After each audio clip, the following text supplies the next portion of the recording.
Just 95 years ago, in 1930, a new world was discovered in this vast ocean of the universe. A young astronomer at the Lowell Observatory in Arizona, Clyde Tombaugh, spotted a tiny point. After years of research, that point, twinkling in the darkness, so very far away from our world. It was named Pluto. On that day, a new chapter was added to our solar system, and we had 9 planets. Pluto found its place in children's books, school charts, and our collective imagination. It was the farthest, the smallest, the coldest, but it was ours. It was the youngest, but most special member of our solar system family. But 76 years later, the story took a new turn. On August 24, 2006, in Prague, Czech Republic, the International Astronomical Union scientists made a historic decision. They redefined the term planet. 3 new conditions were set. First, a planet must orbit the sun. Second, its size must be large enough for it to become spherical. And third, it must have cleared its orbital path of other objects.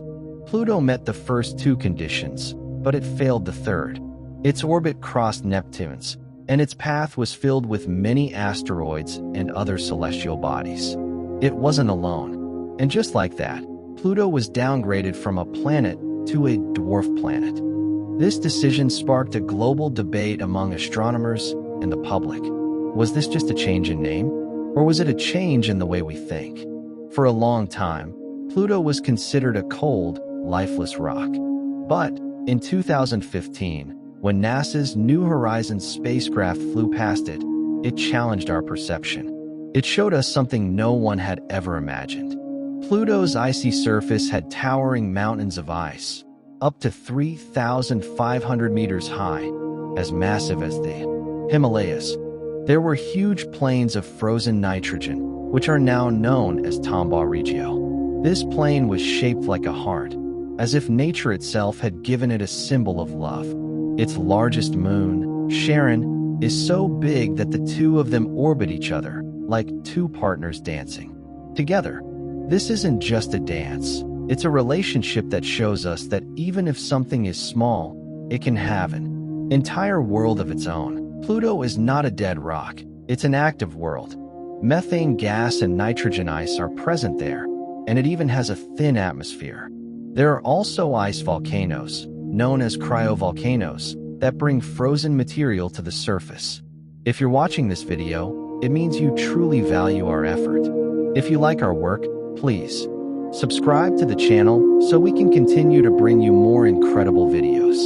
So, was Pluto's status downgraded? Or was it our way of thinking that limited it to a certain category? Pluto teaches us that some things are not easy to understand. It tells us that size and definitions are just rules we have created. The universe doesn't care about these rules. Pluto exists in its silence. It tells its story even in its coldness and solitude. A story that tells us everything has a place, even if it's not on our list. Its story teaches us that we can't decide someone's worth based only on our definitions. It may no longer be on the list of planets, but it is still an integral part of our solar system. It tells us that the farthest things can be the most important. It tells us that everything has its own identity. And maybe that's the real question. Will we recognize it by its name or by its existence?